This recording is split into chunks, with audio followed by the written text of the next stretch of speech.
Estamos viviendo días poderosos, estamos viviendo días sobrenaturales. Contra todo pronóstico, estamos viviendo días de misericordia, estamos viviendo días de gracia, estamos viviendo días de sabiduría, estamos viviendo días de expansión, estamos viviendo días de promesas cumplidas que Dios hizo. Así que contrario a lo que se está escuchando, noticias, comentarios, aquí hay un lugar de refugio de escuchar palabra de Dios. Te preguntas ¿por qué no están hablando quizás de lo que está pasando en Medio Oriente, de crisis, de por qué los barriles famosos esos subieron de precio, asimismo el combustible subió? ¿Por qué no, aquí se está hablando de esperanza, lo que no se habla en otro sitio. Dios nos da el privilegio de escucharlo aquí, y no solamente escucharlo, sino vivirlo cuando salimos. Amén. Y yo quiero en estos breves minutos compartir una palabra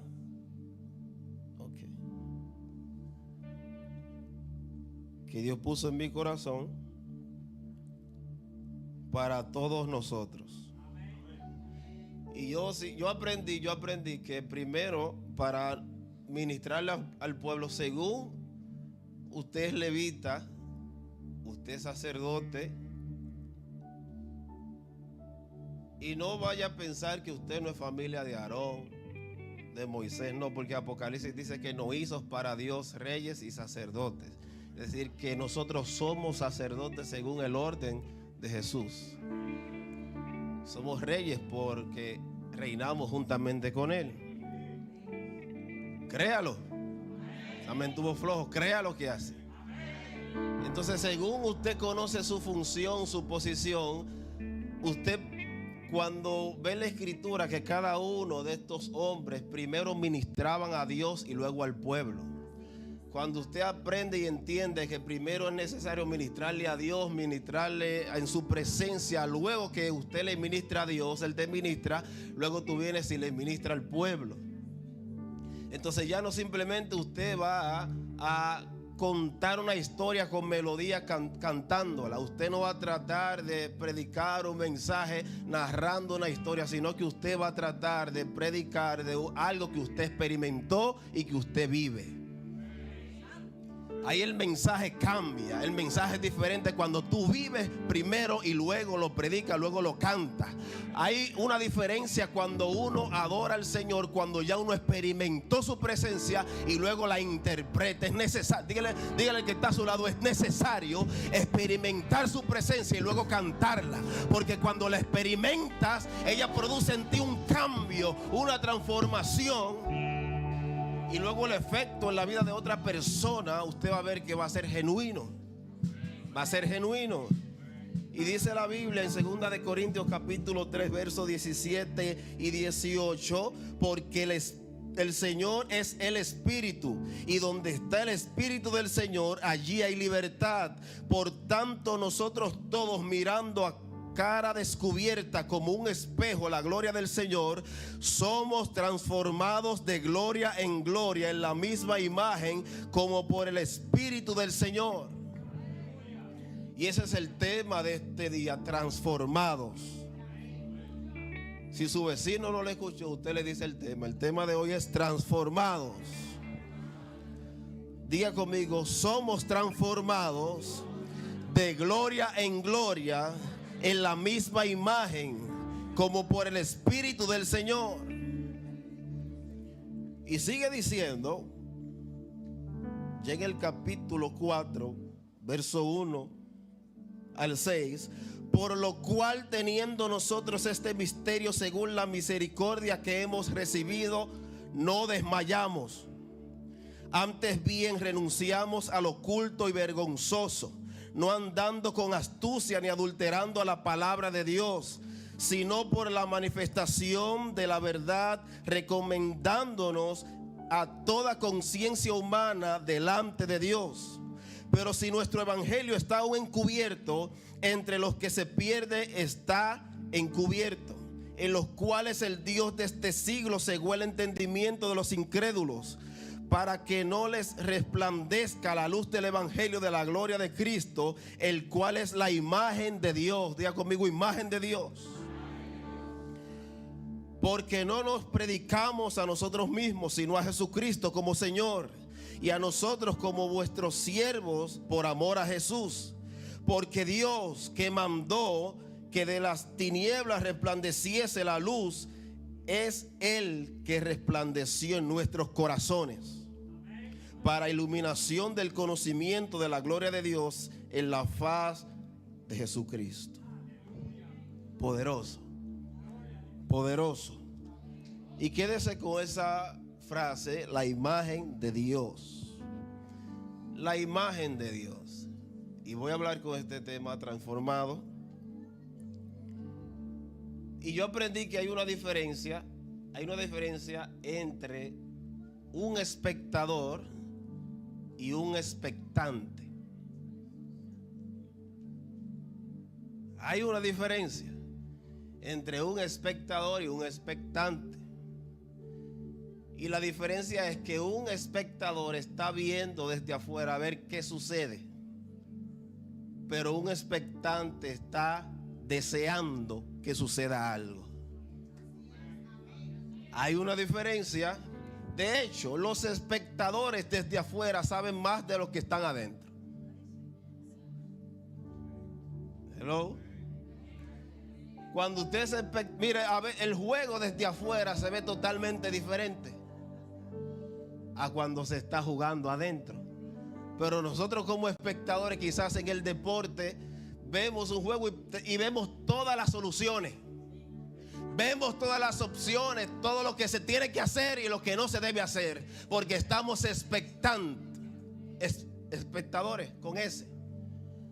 Pero cuando hay alguien expectante, está deseoso, ansioso, ferviente porque suceda algo. Entonces el espectador con ese se convierte en un crítico, se convierte en un murmurador, se convierte en alguien que puede llegar a decir que lo puede hacer mejor. Pero alguien que está a la expectativa de que algo suceda, dice: Señor, que las cosas sucedan conforme a tu voluntad. Que suceda algo conforme a tu voluntad. Aunque no sea yo, eres tú que tienes que sobresalir. Entonces, una diferencia que nosotros tenemos que tener en claro, de que nosotros no somos espectadores en la iglesia. Nosotros tenemos que tener una expectativa en Dios. ¿Usted sabe por qué? Porque la expectativa es el terreno para el milagro. Cuando usted tiene una expectativa de algo que sucede, mira, ahí Dios lo toca.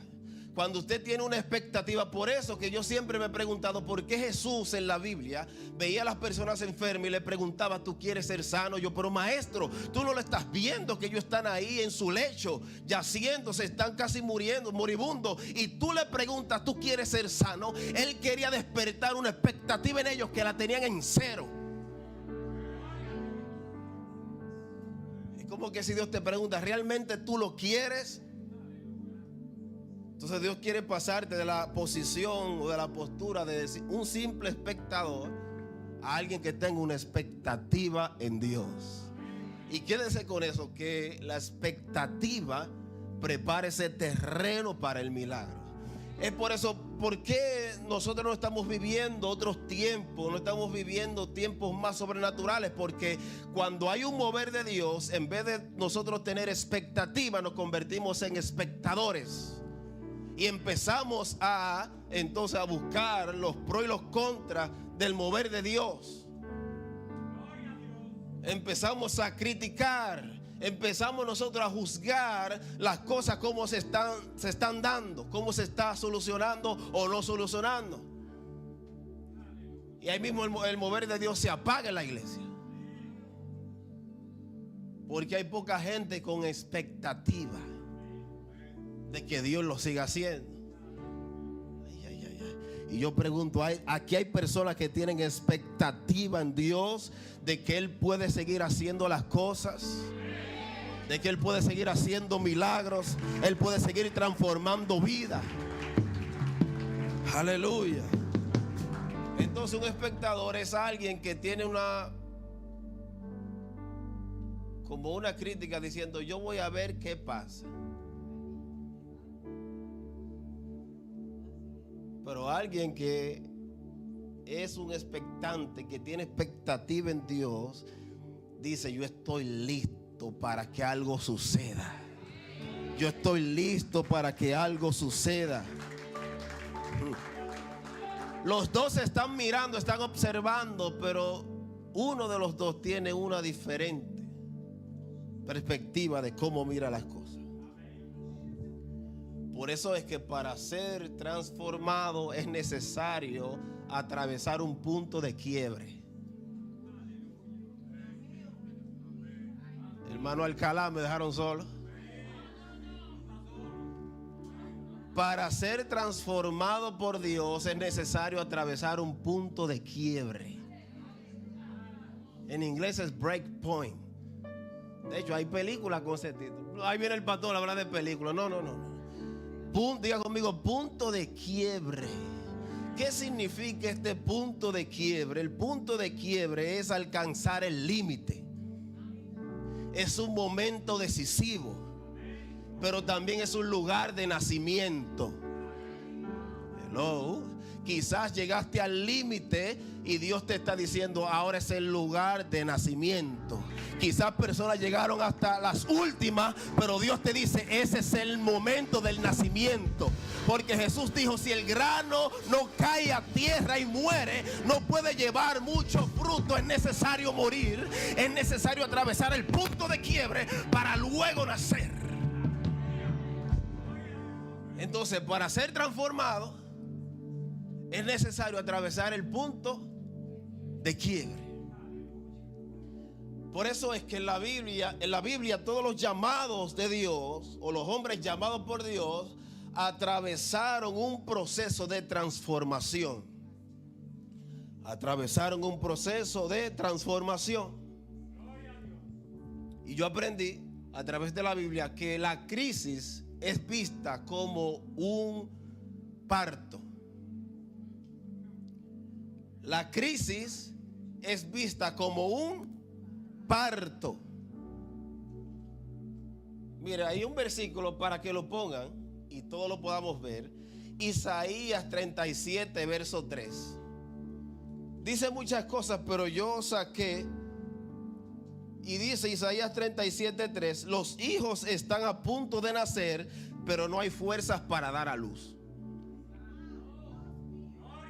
Dice, los cuales dijeron, así ha dicho Ezequías, día de angustia, de reprensión y de blasfemia es este día, porque los hijos han llegado hasta el punto de nacer y a la que da a luz no tiene fuerzas. Es decir, vamos a entrar en ese escenario. Llegó el momento de alumbrar, pero no hay fuerza para que salga. Entonces, cuando usted está en este escenario espiritualmente, eso se le llama el punto de quiebre, donde ya tú tienes la promesa, ya tú tienes los 9 meses, pero no hay fuerzas. Ya Dios te dio la palabra, ya la iglesia posee, ya la iglesia tiene. Ya usted cree, usted creyó, usted predica, usted cree en la bendición, pero llegó ese momento donde tiene todas las armaduras, todos los instrumentos, pero no pasa nada. ¿Usted ha experimentado eso alguna vez en su vida? Eso se llama punto de quiebre, crisis. Eso se llama momento decisivo. Pero lo que más me impresiona que es el lugar de nacimiento. Aunque no tienes fuerza, pero es el lugar de nacimiento. Aunque te cansaste, es el lugar de nacimiento. Aunque tienes todo alrededor tuyo, pero te sientes incompleto, es el lugar de nacimiento. Porque donde está su espíritu, allí hay libertad.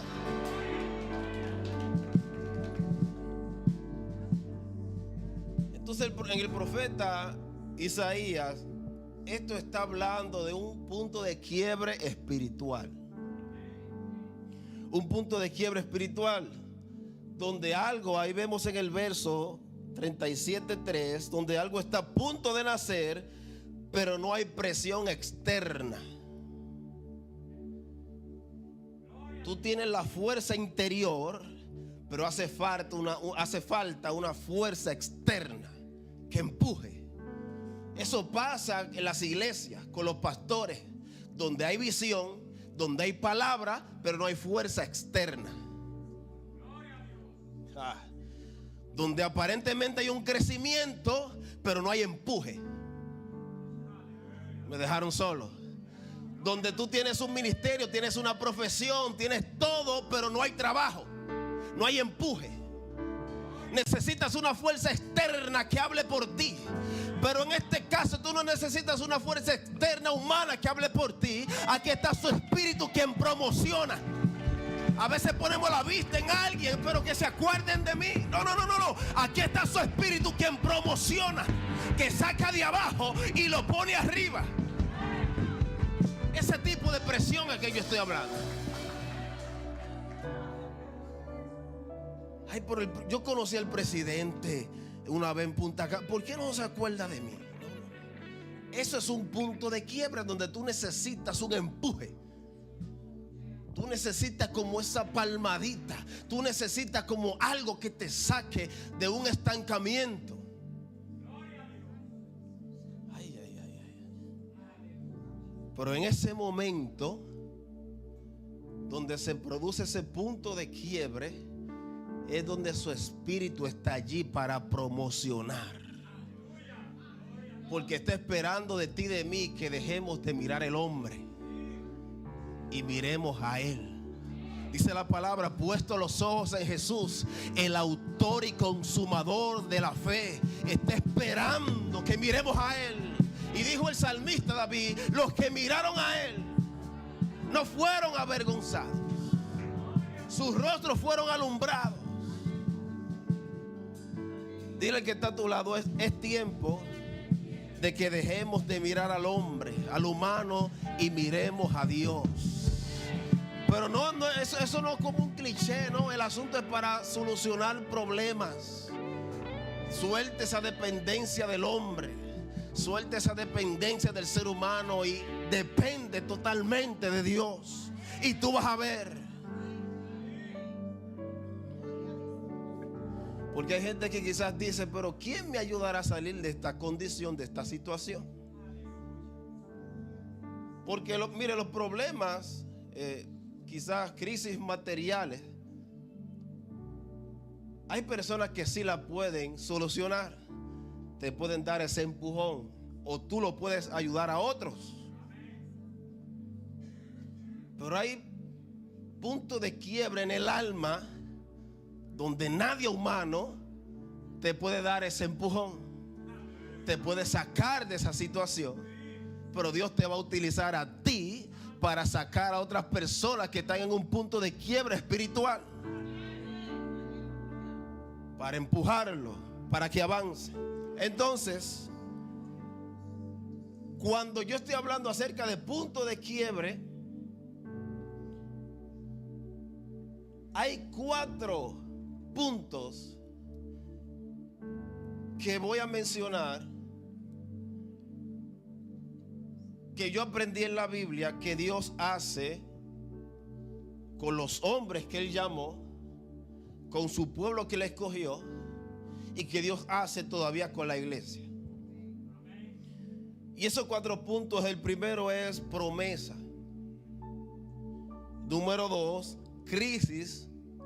Aquí viene el quiebre en la crisis. Número 3, transformación. Y número 4, el cumplimiento. En la Biblia eso está claro. Dios promete. Vamos a coger un personaje llamado Abraham. Dios prometió a Abraham algo, atravesó una crisis, los transformó y luego experimentó el cumplimiento. Dios promete, te hace pasar una crisis, pero no porque Dios es malo y mal. No. Te hace pasar un quiebre donde Él quiere quebrantar en ti algo. Luego te transforma y luego experimentas el cumplimiento. Porque para ver la promesa de Dios, tú tienes que como atravesar un momento de transformación. Es imposible alcanzar la promesa de Dios si primero tú no te dejas transformar por Él. Si no, pregúntele a Abraham, porque Dios le hizo la promesa que le iba a dar un hijo. Y el asunto no vino el cumplimiento hasta que le cambió el nombre. Cuando le cambió el nombre, que fue la última transformación que Dios hizo en él, entonces vino la promesa del hijo. Luego que vino la promesa del hijo, el hijo nació. Luego vino entonces la crisis donde tenía que sacrificarlo. ¿No estamos entendiendo? Entonces Dios le prometió algo, lo hace atravesar una crisis, luego lo transforma para que experimente el cumplimiento. Porque el cumplimiento no venía simplemente con el nacimiento del hijo, era cuando lo sacrificara en su corazón. Porque Abraham entendió que antes de él tenerlo en los brazos era primero de Dios. Cuando tú entiendas que lo que Dios te dio a ti es de Él primero, antes que tuyo, tú no se lo vas a rehusar a Dios. Dios te dio el tiempo, pero tú crees que tú eres el dueño de tu tiempo, pero Dios es el dueño del tiempo. Tantas cosas materiales que Dios te permite alcanzar, pero tú te crees el dueño de eso y de hecho se las rehusas a Dios. Y por eso es que viene el quebrantamiento. Viene el punto de quiebre, viene la crisis, y usted quizás dice, pero lloré. Y la palabra dice que la bendición de Jehová es la que enriquece y no añade tristeza con ella. Y la gente se preguntará y dirá, pero si lloré por esto, ¿por qué ahora vino esta crisis? Lo que pasa es que Dios quiere hacerte entender que lo que Él te dio todavía es de Él. Solamente tú eres administrador de lo que Dios te entregó. Y cuando tú aprendes y entiendes que administras lo de Dios, entiende que en cualquier momento, si Él te lo pide, tú se lo das y no se lo rehusas. Ay.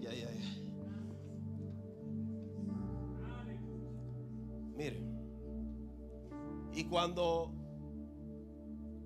el pueblo de Israel, dice la Biblia, estaba en un valle llamado el Valle de Elá, estaban dos campamentos: campamento de los filisteos, estaba el campamento de los israelitas, y había un gigante llamado Goliat. Usted conoce la historia. De hecho, hasta las personas que no son cristianas, creyentes, conocen la historia de David y de Goliat. Y lo que me impresiona de eso es que por 40 días Goliat estaba desafiando que peleara a alguien contra él. Y lo que me impresiona de esa historia en la Biblia es que el pueblo por mucho tiempo peleó, pero había alguien que peleaba por el pueblo y ellos tenían victoria. Cuando pasaron el tiempo después de Abraham al tiempo de Moisés, ellos conquistaban la tierra como un pueblo. Cuando el pueblo entonces pide rey, luego del tiempo de los jueces, ellos querían un gobernante y querían que alguien peleara por ellos. El asunto es que el pueblo se desenfocó y se olvidaron de pelear como uno. Y ellos querían que uno peleara por ellos. Se olvidaron. Tú me agarraste ya. Ellos se olvidaron de pelear como uno, pero quería que uno peleara por ellos. Ellos venían de conquistar Jericó. Ellos venían de conquistar la tierra prometida. Ellos venían en los tiempos de los jueces. Todo lo que Dios hizo a través de Débora, de Barak y toda esa persona, a través de Sansón, a través de Gedeón. Pero cuando llegó el tiempo de los jueces, ya el último, llegó el tiempo de los reyes, ellos querían que alguien los representara y peleara por ellos. Y lo que me impresiona de la Biblia es que cuando David escucha las palabras de este gigante, dice Primera de Samuel 17, verso 47: y sabrá toda esta congregación que Jehová nos salva con espada y con lanza. Quédese con esas palabras, espada y lanza, porque de Jehová es la batalla. Dile al que está a tu lado: de Jehová es la batalla. Tu batalla es la batalla de Él, y Él los entregará en nuestras manos. En nuestras manos. Entonces, con su declaración, David estaba tratando de hacer que el pueblo entrara en conciencia, en razón, diciéndole: de Jehová es la batalla. Y para seguir compartiendo o ilustrando en esta historia, dice que Dios va a entregar en sus manos, pero que no es con espada ni con lanza. Es decir, que Él va a dar la victoria al pueblo, pero ni con espada ni con lanza. ¿Y qué significa victoria? Permítame darle algunas definiciones. Victoria significa salvar, liberar, rescatar. Esto quiere decir que la victoria que da Dios no es simplemente derrotar a un enemigo, sino que Dios te rescata a ti. Porque no simplemente el pueblo de Israel en ese lugar estaba derrotando a un enemigo, sino que lo estaba rescatando a ellos de manos del enemigo. Porque la victoria y la batalla es de Dios, no de nosotros. Eso tenemos que entenderlo. Porque Él le dice: la salvación o la batalla es de Jehová. Y ahí yo aprendí que la victoria que Dios nos entrega, nos entregó y nos va a entregar, no pertenece a nosotros, sino que pertenece a Él. Amén. Entonces, victoria también significa vencer, prevalecer, permanecer. Diga conmigo: permanecer. Es decir, algo eterno, algo continuo, algo sin interrupción. Y dice el verso 48, 1 Samuel 17, verso 48 al 51, dice: y aconteció que cuando el filisteo se levantó y echó a andar para ir al encuentro de David, David se dio prisa y corrió a la línea de batalla contra el filisteo. Es decir, que había muchos espectadores allí, pero solamente había un expectante. Porque el expectante corre a la línea de batalla, no se queda atrás. Dice el verso siguiente: y metiendo David su mano en la bolsa, tomó de allí una piedra y la tiró con la honda, e hirió al filisteo en la frente, y la piedra quedó clavada en la frente y cayó sobre su rostro en tierra. Así venció David al filisteo con honda y piedra. Fíjese, hablamos de espada y lanza, pero aquí lo venció con honda y piedra. Hirió al filisteo y lo mató, sin tener David espada en su mano. Entonces corrió David y se puso frente al filisteo, y tomando la espada de él y sacándola de su vaina, wow, los dominicanos no podemos escuchar eso, lo acabó de matar y le cortó con ella la cabeza. Y cuando los filisteos vieron a su paladín muerto, huyeron. Ellos corrieron de allí. Entonces, de aquí yo aprendí que la victoria pertenece a Dios y no al hombre. Porque le dijo David: no va a ser ni con espada, no va a ser ni con lanza. Ay, ay, ay, ay, ay, ay, ay.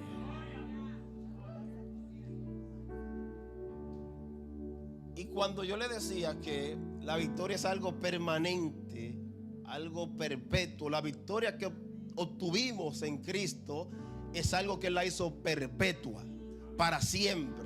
Solamente tú tienes que aprender a vivir en esa victoria ya que Dios se entregó, conquistó. Porque Él, si le va a aplaudir, apláudale fuerte.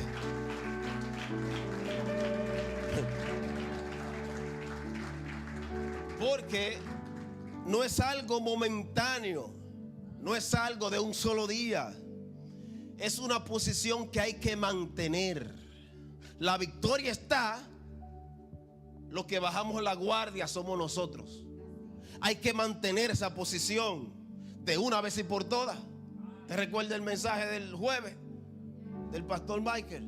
De una vez y por todas. Entonces Dios lo hizo una vez, hay que mantener esa victoria constante.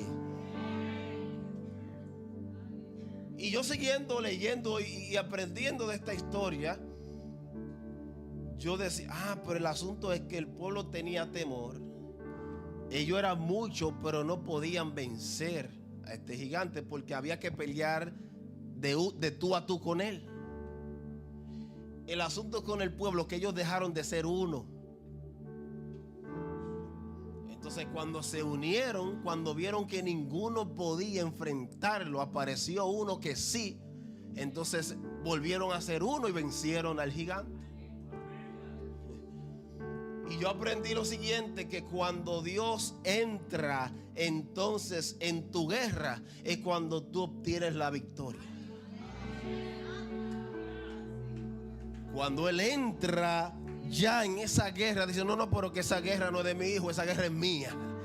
Esa guerra es mía, yo voy a entrar. Por eso el apóstol Pablo escribió en Romanos 8:37, antes en todas estas cosas somos más que vencedores por medio de aquel que nos amó. En Corintios él habla de que nosotros somos triunfantes en Cristo. Triunfantes por medio de Él. Porque tener victoria no es cuando tú la ganas. ¿Cómo así, pastor? No, es cuando Dios te salva. Porque cuando tú entiendes que Dios te salva, entonces Él también hace trizas al enemigo. Él te sostiene y también te establece en el propósito. Te establece en el propósito. Y la victoria de Dios, cuando tú entiendes que no es tuya, sino de Dios, entonces Él te rescata, Él te libera y Él hace que tú permanezcas en esa posición. Hace que permanezcas en esa posición. Entonces el asunto es un cambio de mentalidad.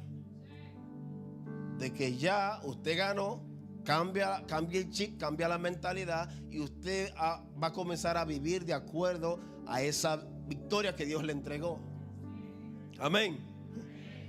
Y yo aprendí en la Biblia, es la misma historia del rey David, que para cuidar su salud mental, su salud emocional, su salud espiritual, hay que hacerse, en buen dominicano, el loco. Ay, yo me metí en problemas.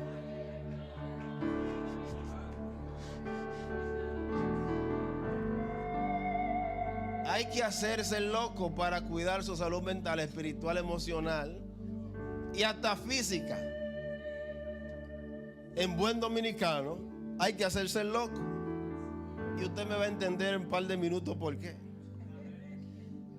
Entonces Dios provoca un punto de quiebra en sus escogidos para quebrantarlo y siempre dependan de Dios.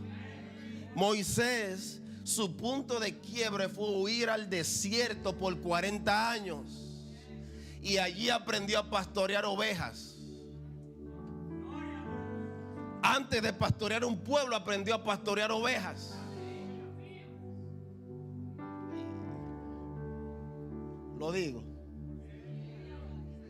Porque, mire, antes de Dios entregar cosas, entregar ministerio, entregar tantas cosas que Dios a usted le puede entregar, usted tiene que hacer un trabajo previo. Usted tiene que hacer un trabajo previo. Si, un ejemplo, yo como pastor no puedo manejar ni siquiera una célula, ¿cómo Dios me va a entregar el alma, el destino de muchas almas para pastorearlo? Entonces el punto de quiebre de Moisés fue huir. Él huyó al desierto por algo que hizo. Pero en esa huida se encontró con Dios. O Dios se encontró con él. Ahí vino el momento de crisis. Fue su lugar de nacimiento, que Dios se le apareció y le habló. La palabra dice que estaba pastoreando Moisés las ovejas de su suegro Jetro. Dice la Biblia. Y cuando vio que una zarza ardía y no se consumía, y le llamó la atención, y él se acercó. Entonces él no se convirtió en un espectador simplemente de esa zarza. Él no se quedó fuera. Él se acercó. Él dijo: yo voy a ver esta gran visión. Y al momento que Moisés entonces comenzó a acercarse, de la zarza salió una voz.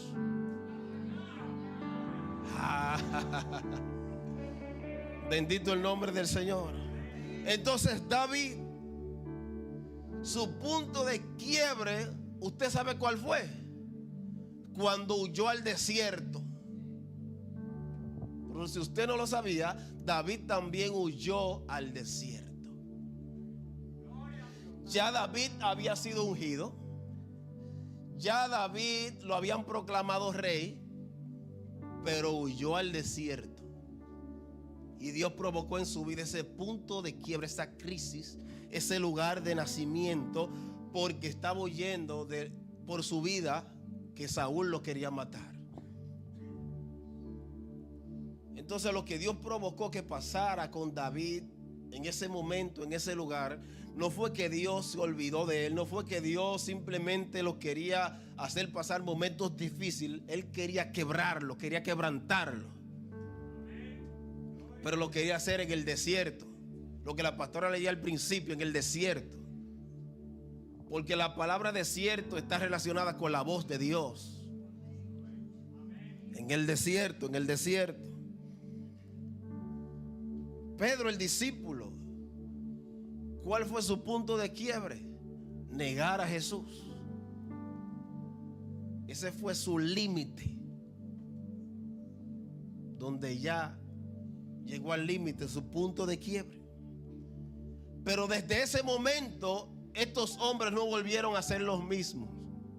Jamás. Cuando experimentaron su punto de quiebre, jamás volvieron a ser lo mismo. Ay, cuando la persona atraviesa un momento de crisis que Dios le permitió pasar, no vuelve a ser la misma persona.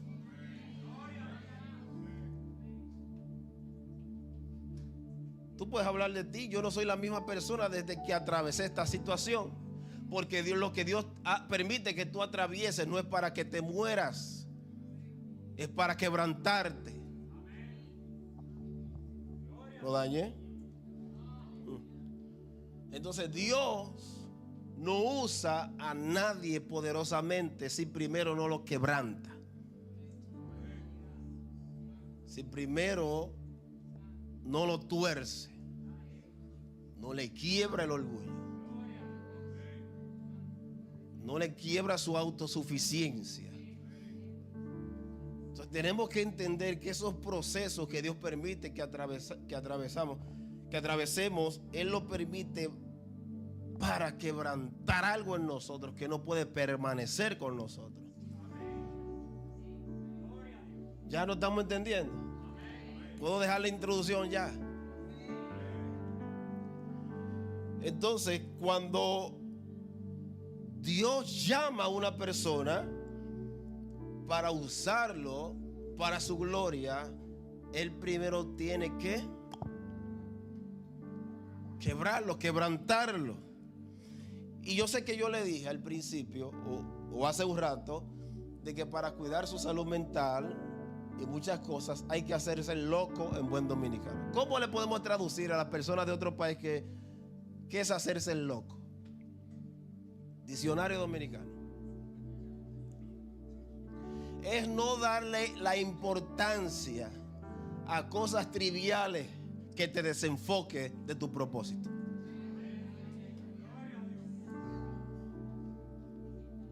Y hay algo que pasó en la Biblia, en el primer libro de Samuel, capítulo 21. Mire, el 17 se enfrentaron contra los filisteos y contra Goliat. Pasó 18, 19, 20 y llegó al capítulo 21, donde la Biblia dice que David huye al desierto. Diga conmigo, David huye al desierto.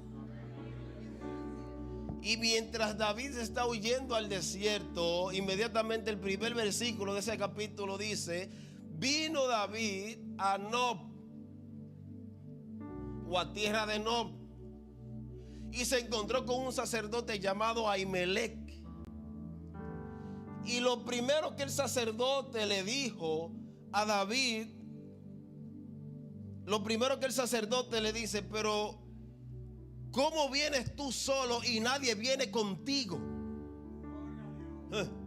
Y usted sabe lo que David le respondió. David le respondió y le dice: mira, yo vine, estoy parafraseando, utilizando mis palabras para no narrar la historia completa o leerla, que es mucho tiempo. David le dijo: el rey me encomendó un asunto y nadie lo puede saber. Pero antes dice, David está huyendo por su vida al desierto. David huye al desierto. Lo que sucede es, ¿por qué el sacerdote Ahimelech le pregunta a David? Le dice: ¿por qué tú andas solo? ¿Por qué nadie está contigo? Porque los reyes no podían andar solos.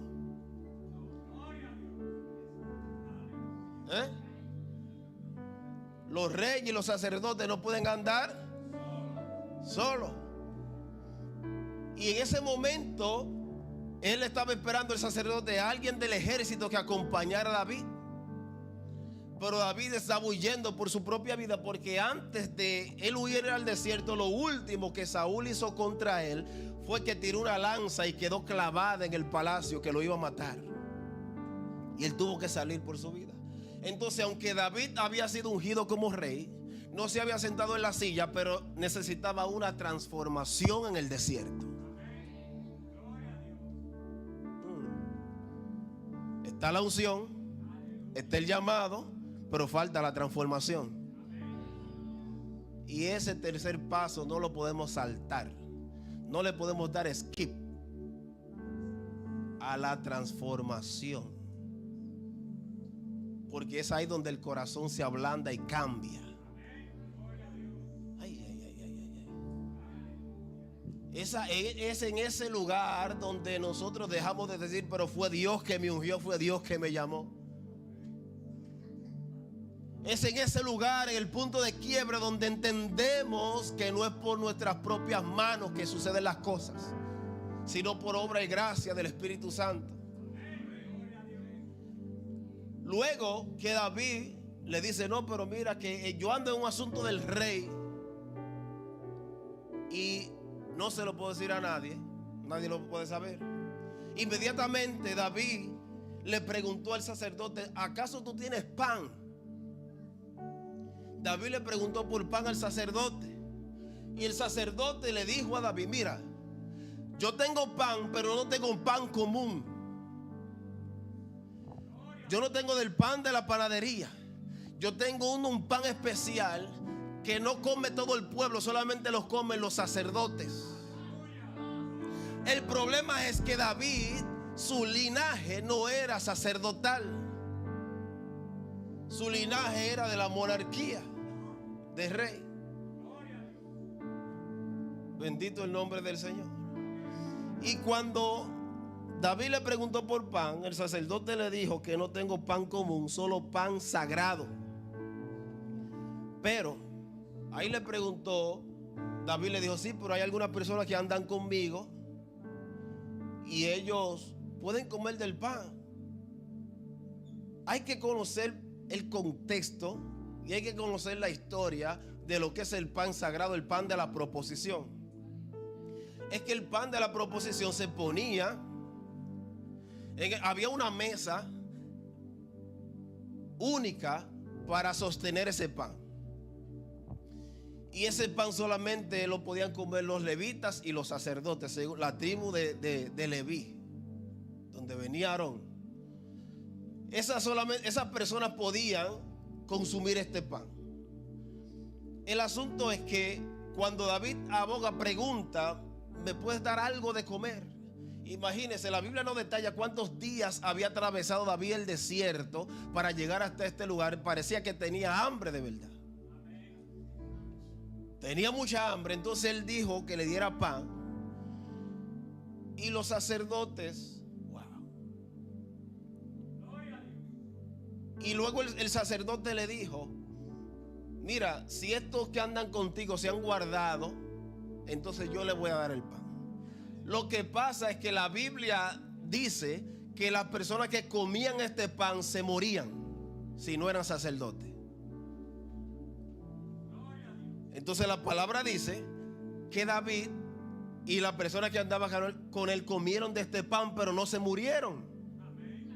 Ese no fue el día del funeral de David. No se murió. Cuando nosotros vamos a ver qué tipo de pan era este. Este era el pan sagrado, el pan de la proposición. Este pan, usted sabe cómo se llamaba: el pan del rostro de Dios. Este pan reflejaba el rostro de Dios. ¿Por qué? Porque estaba en la presencia de Dios. De ahí, de esa palabra rostro, es que viene el nombre Peniel. Cuando Jacob peleó con el ángel, hasta que lo bendijo, hasta que rayó el alba, el ángel lo bendijo, y luego se encontró con su hermano Esaú.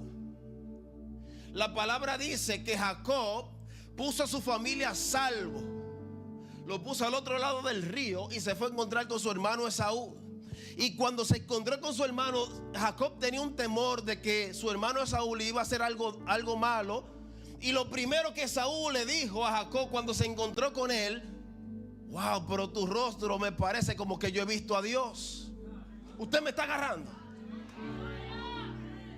Me parece como que yo he visto a Dios porque vi tu rostro. Entonces a Jacob no lo mataron porque su hermano Esaú lo quería matar. Entonces ya sabemos que de ahí, de la palabra hebrea panim, que significa rostro, de ahí viene Peniel, y de ahí viene el pan de la proposición, del rostro de Dios. Entonces el pan estaba en el altar de Dios, pero ese pan se cambiaba. Ese pan no se dejaba permanente, se tenía que cambiar. Y parece que David llegó en un momento donde el pan se tenía que cambiar. Por eso David no se murió, porque había un cambio del pan. Pero espérese, yo le dije que en 2 de Corintios, cuando leímos la palabra, yo le dije: quédese con la palabra imagen de Dios, porque la palabra imagen tiene que ver con rostro. Dice Colosenses capítulo 1 verso 15: Él es la imagen del Dios invisible, el primogénito de toda creación, hablando de que Jesús es el rostro de Dios. Cuando unos discípulos le dijeron al maestro: pero muéstranos al Padre, él le dijo: pero tanto tiempo tengo con vosotros y me dicen que le muestre al Padre. Porque Él es la imagen del rostro de Dios. Él dice: el que me ha visto a mí, ha visto al Padre. Entonces ya usted sabe lo que significa el pan de la proposición. Y en ese momento, cuando llegó David, parece que había un cambio de pan. Parece que había un cambio de pan. Y cuando David llegó allí, comió él y comió los que estaban con él. Pero yo quiero compartir algo con la iglesia, y es lo siguiente: es que parece que David sabía cosas que iban a pasar en un futuro, y él se enteró porque de su linaje iba a venir el Mesías. Entonces, como dijo el apóstol Juan en Apocalipsis, porque Él nos ha hecho para Dios reyes y sacerdotes. Entonces, como David sabía que en Cristo Él tenía participación sacerdotal, entonces Él no se murió al comer el pan. Me dejaron solo. Pero yo voy a decir, mire, hay un testimonio que a mí me contaron que a mí me impactó, porque tiene que ver con mi familia. Sucedió algo, me están contando el testimonio, pero estamos en un lugar, en una clínica. Pasó un accidente y estamos nosotros en la sala de espera. Y mientras estamos en la sala de espera, el padre de uno de mis amigos me empieza a contar. Él me dice a mí, mira, después de Dios, la familia Ponte. Y empezó a decir por ahí. Y después él comenzó a decirme, mira, lo que pasa es que tu abuelo tenía una panadería. Era panadero. Mi abuelo materno, el papá de mi mamá, la pastora Ruth. Y él tenía una panadería. Y en la iglesia, cuando estaba comenzando, la iglesia de Jerusalén estaba iniciando. Los pastores de ese momento, ellos le decían que las ganancias, que como era, yo creo que era el trabajo más estable que había de los miembros de la iglesia, era de él. Y los pastores le decían, mira, por favor, tú puedes adelantar el diezmo de este mes para nosotros poder comer. Le decían a mi abuelo. Y no se queda solamente ahí. El asunto es que del pan y las galletas que no estaban como aptas para ponerle en vitrina, él se las regalaba a esa familia.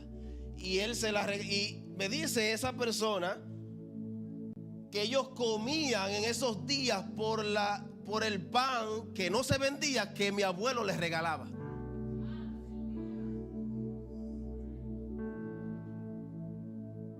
Y yo dije, bendito Dios.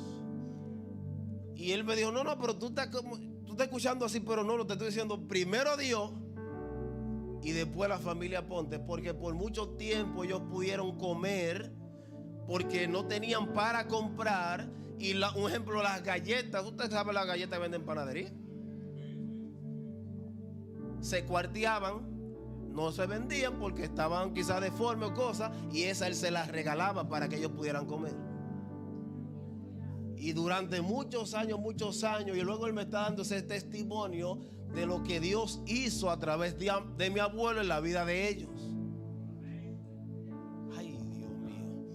Porque dice la palabra en Eclesiastés, echa tu pan sobre las aguas y a los muchos días lo vas a recoger. Lo que se sembró con pan, con alimento, entonces se va a cosechar.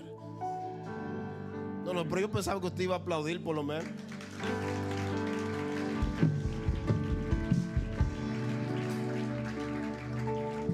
Entonces, cuando David llegó, estaba el pan de la proposición. Y este nombre, pan de la proposición, en hebreo es Lehem HaPanim. Panim es rostro.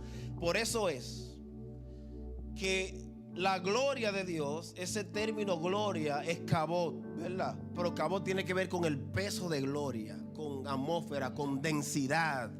Tiene que ver con algo como palpable de su gloria. Pero el panim es el rostro. Y es una gloria muy fina. Por eso es que cuando Moisés le dice al Señor, muéstrame tu gloria, Dios le responde, no puedes ver mi rostro, hombre, y vivir. ¿Estamos entendiendo? Entonces hay algo que se llama peso de gloria, kabod, y hay algo que se llama rostro de Dios. Entonces Moisés tenía una curiosidad por saber cuál era la naturaleza de Dios. Entonces, cuando David hace esta solicitud de que le den del pan que había en ese lugar, no era solamente pan de la presencia, pan sagrado, era pan del rostro de Dios. Por eso es que en otro salmo él escribió diciendo: yo tu rostro lo voy a buscar. Porque ella había tenido experiencia con el rostro de Dios.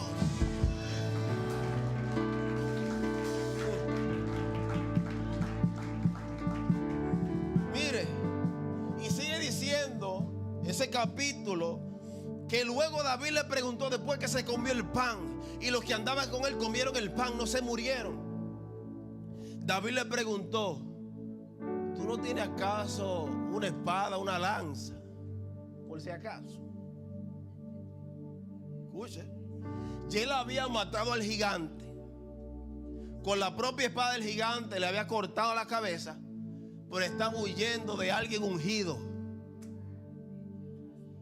No era el enemigo que lo estaba persiguiendo, era alguien que tenía la unción. Escuche. Y le preguntó a Ahimelech: ¿acaso tú no tienes una lanza y una espada aquí? Y él entonces le dice: porque a mí no me dio tiempo sacar la espada, sacar lanza, ni no ando con armas. Y el sacerdote le respondió: la espada de Goliat el filisteo, al que tú venciste, esa es la que está aquí. Escuche, la espada de Goliat el filisteo, al que tú venciste, está aquí. Pero no simplemente está aquí, está envuelta en un velo detrás del efod. ¿Qué significa el efod? Es vestimenta sacerdotal. Es decir, esa espada, después que era del enemigo, la consagraron. David nunca se creyó dueño de la espada diciendo: yo maté al gigante, entréguenmela a mí. No, él se la dio para que la cuiden. Ay, ay, ay, ay. Y cuando David la necesitó, estaba disponible. Ay, Dios mío. Padre, gracias. Padre, gracias. Cuando David quiso buscar algo, una arma, Jenny, tú sabes lo que pasó. Era que el arma que Dios utilizó para cortarle la cabeza al gigante estaba guardada en el templo. Pero no siempre estaba guardada, no simplemente estaba guardada, estaba envuelta en un velo y estaba detrás del efod, dice la Biblia. Y usted sabe lo que le dijo a Ahimelech: si tú quieres, tómala, porque no hay otra. Y usted sabe lo que David le dijo: dámela, porque ninguna como ella. Ninguna como esa, dámela, dámela. Ay, ay, ay. Entonces, ay, ay, ay, ay, ay. Bendito el nombre del Señor. Pero ¿por qué el pastor está hablando acerca de esta espada? Está hablando de rostro. Pastor, tú me estás enredando. Yo no entiendo nada de lo que está diciendo. Ahora no vamos a entender. ¿Usted sabe qué pasó? Que la propia historia de David le trajo su provisión para el momento de su punto de quiebre. No la historia del pueblo, la historia de él personal. El historial de él, donde había una espada, la guardaron y se la trajeron. Porque lo que fue una victoria pasada ahora se convierte en una provisión en el presente. Yo le estoy diciendo, así como conté el testimonio de mi familia, que fue una victoria pasada, fue un testimonio pasado, pero es una victoria presente. Dios también lo va a seguir haciendo contigo. Si Dios te ha pasado momentos difíciles, si te ha permitido atravesar crisis, te estoy diciendo de parte de Dios que lo que pasó se va a convertir en provisión en el presente. La crisis pasada se convertirá en la provisión del presente. Lo que te hizo falta en el pasado, tú lo vas a regalar ahora en el presente. ¿Cuántas personas no se les dificulta aún la comida? Pero Dios me dice: dile al pueblo que van a repartir comida.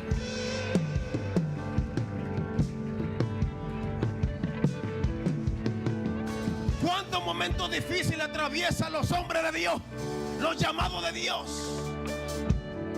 Y uno se pregunta: Señor, ¿pero por qué estoy haciendo lo estoy quebrando. Ese es su punto de quiebre, su crisis, por ese lugar de tu nacimiento. Bendito el nombre del Señor. Bendito el nombre del Señor. Y sigue diciendo la Biblia, y levantándose David aquel día, huyó de la presencia de Saúl y se fue a Aquis, rey de Gat. Eso quiere decir que la historia aún no termina.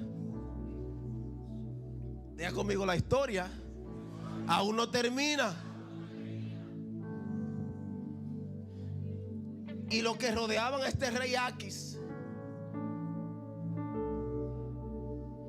los que los rodeaban, usted sabe qué dijeron: pero este no es David, el rey de la tierra. Mira, eso es profético. ¿Usted sabe por qué? Porque Saúl lo quiere matar, su pueblo no lo quiere, pero los enemigos los llaman como rey.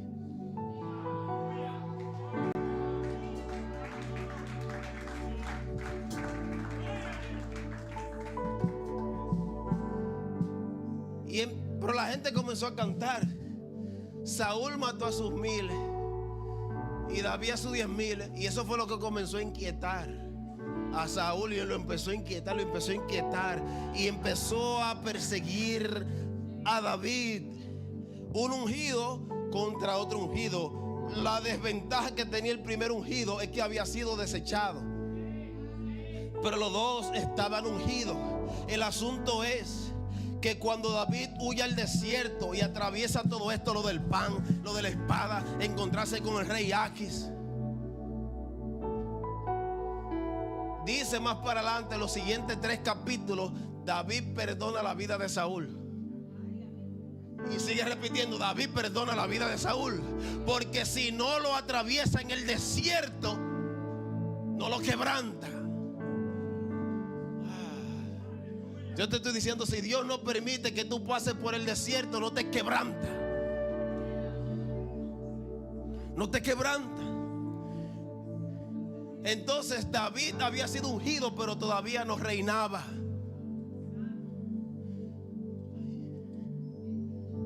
Tú fuiste ungido, pero todavía no reinas. Hay que entender eso. ¿Cuándo es el momento? ¿Por qué yo fui ungido y no reino? Porque falta la transformación. Pasaron 17 años para que él reinara, y ese proceso de transformación se tomó los 17 años.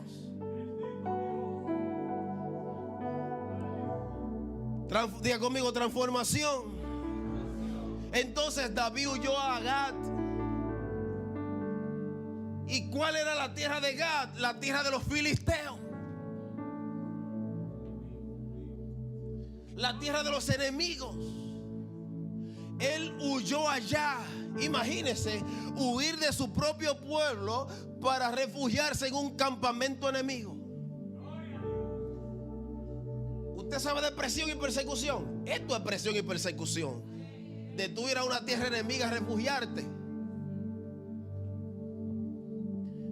Entonces, la tierra enemiga, pero los reconocían como rey. Y cuando David llegó donde este rey Aquis, cuando empezaron a decir: pero este no es el rey de la tierra, este no es David, este no es quien mató a nuestro gigante. ¿Usted sabe lo que pasó? Que David se hizo el loco, en buen dominicano. ¿Ya usted me agarró?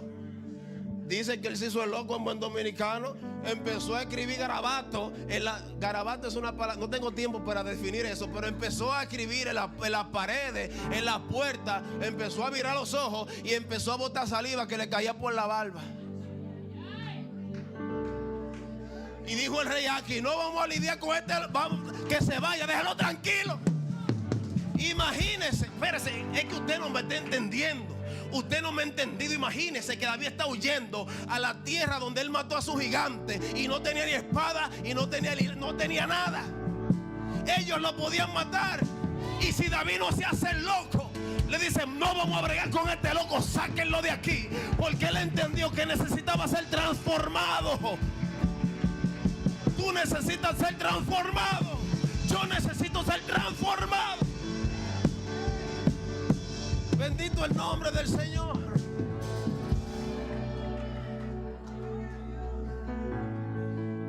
Manuel, y aquí viene un punto de quiebre que duele. Ahora viene un punto de quiebre que duele mucho. Porque a veces tu identidad es más clara para el enemigo que para tus aliados. ¿Me dejaron solo? A veces tu identidad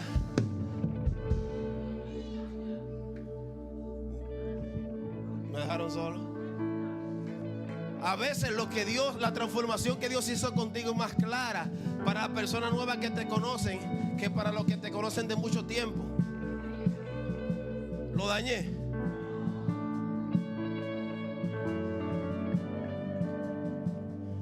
Entonces el punto de quiebre de la identidad duele bastante.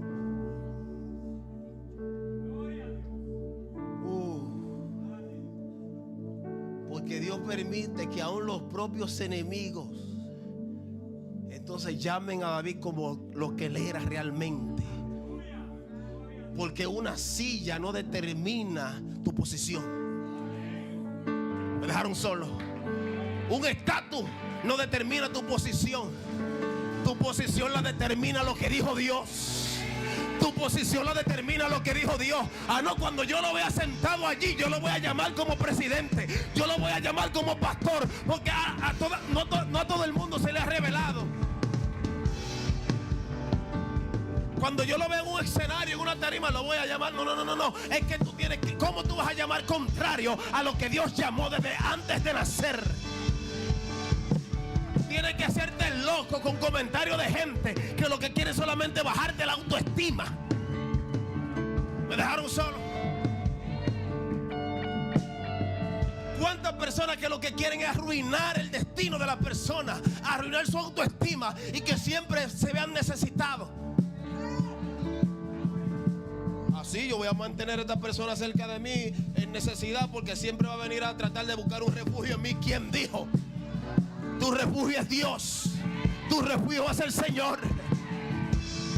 Y lo que tú necesitaste por mucho tiempo, tú lo vas a repartir. Porque Dios transforma tu identidad. Y el que necesitó por mucho tiempo, Dios tiene tiene contenedores grandes para que la gente entonces reparta. No, yo pensaba que había un pueblo recibiendo. Yo pensaba que había un pueblo recibiendo esa palabra. Lo que por mucho tiempo necesitaste, Dios te lo va a dar por mucho para que repartas.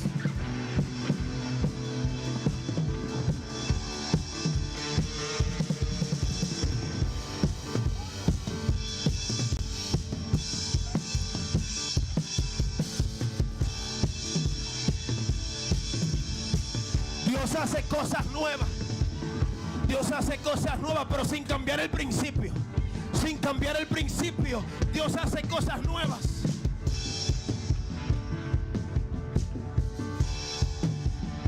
No, pero sí, mira, fulano, esta familia, ellos siempre vienen por abajito porque necesitan algo. Pero Dios te dice a ti, yo te voy a dar y te lo voy a multiplicar y te va a cambiar el aspecto. No, pero yo pensaba que había una iglesia viva creyendo esa palabra. Hay una atmósfera profética. Hay una atmósfera profética. Porque Dios cambia tu estatus. Dios te sube de nivel. Dios te cambia el estatus, te sube de nivel. Reciban en el nombre de Jesús. En el nombre de Jesús. Dios hace cosas grandes con ustedes. Dios hace cosas grandes con ustedes. Los cambia de estatus, dice el Señor. Los cambia de estatus, dice el Señor. Los cambios de estatus, dice el Señor. Los cambios, los promuevo. Los promuevo, dice el Señor.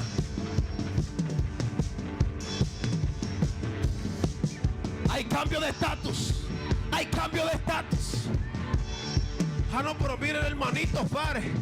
Miren, sí. Yo le digo todavía, hermanito. primito, no. Pero Dios llama a su siervo como pastor. Dios llama a su siervo como rey sacerdote.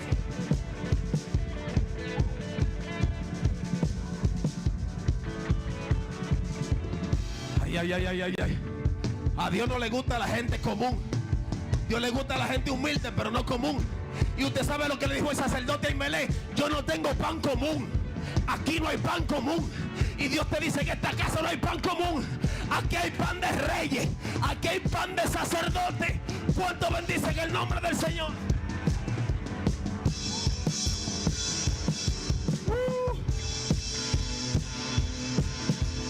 Porque cuando tú estás huyendo, Dios sigue proveyendo. Cuando tú estás corriendo, Dios sigue trayendo provisión. Y cuando no hay armas, cuando no hay instrumentos, tu propia historia te da la provisión.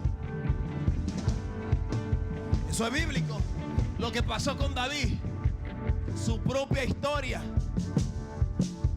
le dio la espada que habían guardado de Goliat. Fíjese lo que pasó con David. La espada que él mató al gigante, que era del gigante, la guardó. La tenían los sacerdotes.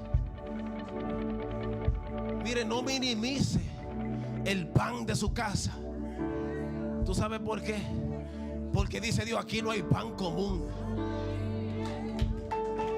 No hay pan común.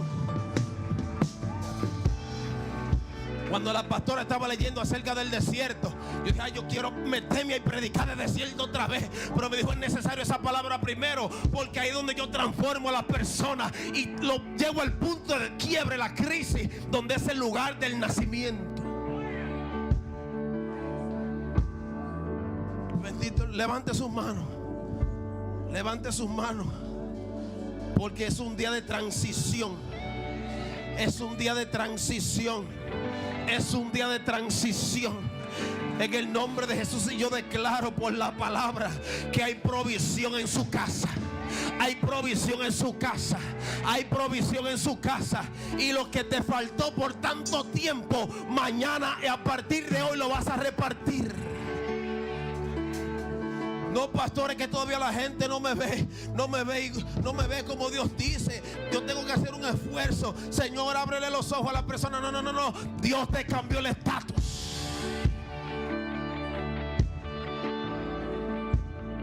¿Cuántas personas, mire, no es que no creen en mi palabra, es que no creen lo que no, es que aún Dios lo hizo y la gente no cree? Olvídate. Tiene que hacerte loco. Tiene que hacerte el loco.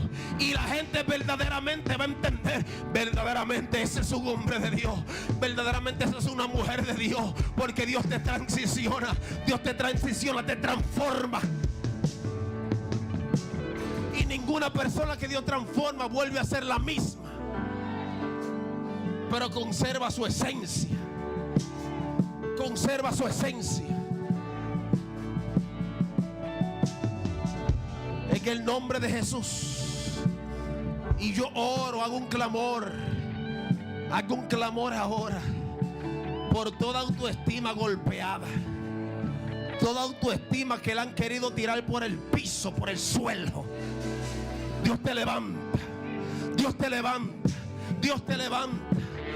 Toda autoestima que la han querido arruinar, toda autoestima que la ha querido el enemigo pisotear, te levanta el Señor en el nombre poderoso de Jesús.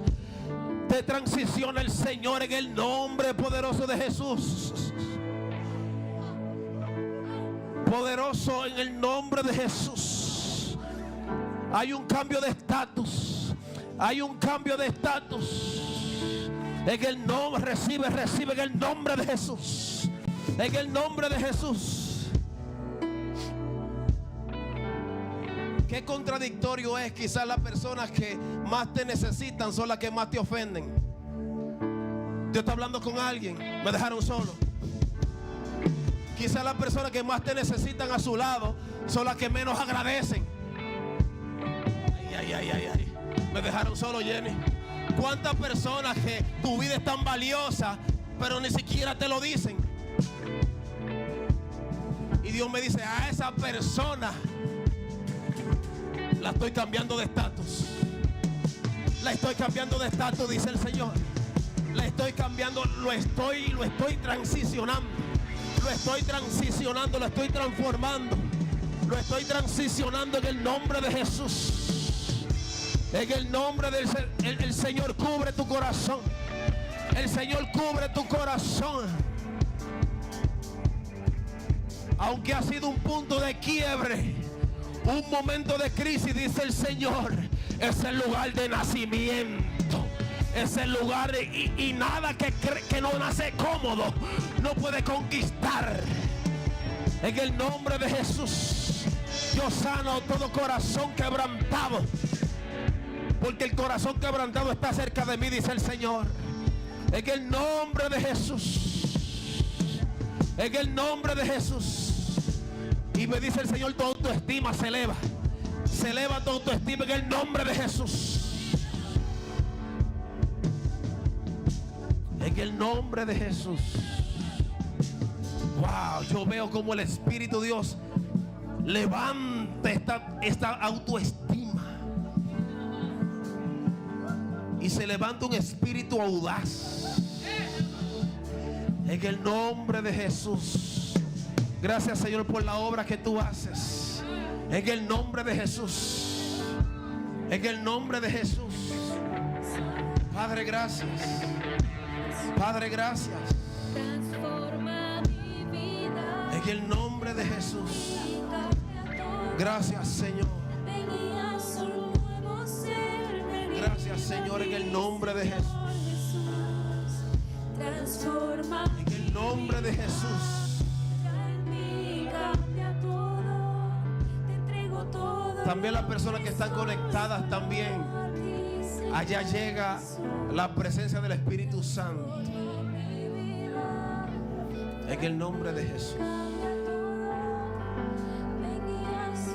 Y si hay palabras de personas que aún te persiguen hasta hoy, toda palabra que le enviaron como persecución para que tú no avances, para que tú no prosperes, para que tú no te ensanches, para que tú ministerialmente no crezcas, en esta hora la cancelamos en el nombre de Jesús. En el nombre de Jesús. Y su Espíritu Santo te abraza y te dice: eres mi hijo, eres mi hija. Lo que pasa es que te estoy transformando. Y también está transformando a la persona de tu entorno. La estoy transformando en el nombre de Jesús. En el nombre de Jesús. Gracias, Señor, gracias, Señor. Mira, hay sanidad profunda que está haciendo el Señor. En el nombre de Jesús. En el nombre de Jesús. Hay milagros operándose, pero no en el cuerpo, en el corazón. Todo síndrome de corazón roto, Él lo repara en el nombre de Jesús. ¿Qué doctor puede reparar esas heridas? Nadie. Solamente el Espíritu Santo de Dios. En el nombre de Jesús. En el nombre de... Cierre sus ojos, cierre sus ojos. Que el Espíritu Santo está haciendo una obra preciosa. Te cambió de estatus. Te transformó. ¿Tú sabes para qué? Para que tú hagas el cumplimiento de su palabra. Él le dijo a Moisés: ahora tú vas a ver si mi palabra se cumple, sí o no. Y Dios le dice a su iglesia en este día: tú vas a ver si mi palabra se cumple, sí o no. Dice el Señor: pero fui yo que hablé. No fue palabra de hombre, fue palabra de Dios. En el nombre de Jesús. Padre, gracias. Padre, gracias. Y en esta hora yo hago el llamado. Si hay alguna persona que quiere entregarle su vida a Jesús, le hacemos el llamado en esta hora. Alguien que quiere entregar su corazón a Jesús, que quiere ser cristiano, en esta hora le hacemos el llamado. No queremos presionar, pero queremos que Dios te transforme, Dios te cambie, pero para bien, pero para bien. Hacemos el llamado a alguna persona que no conozca de Jesús. Le hacemos el llamado en el nombre de Jesús. Se rompen las cadenas, vamos los intercesores orando. Se rompen las cadenas, hay salvación, hay salvación. Hay salvación en la casa, salvación. En el nombre de Jesús. En el nombre de Jesús.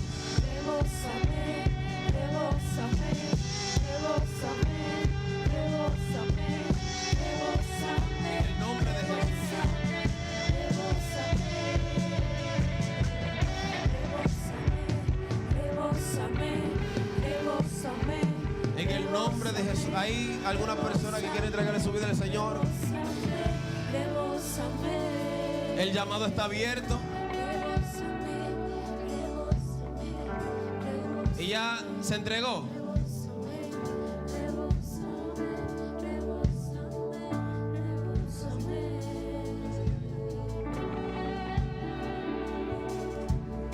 Vamos a la iglesia, da un fuerte aplauso. Hay una joven que sí se entregó al Señor. Están orando con ella desde su asiento. Y seguimos proclamando que hay salvación para la casa en el nombre de Jesús. Mes de multiplicación, Jehová Jireh, donde trae provisión sobrenatural y también provisión de las almas en el nombre de Jesús. En el nombre poderoso de Jesús. Gracias, Señor. En el nombre de Jesús.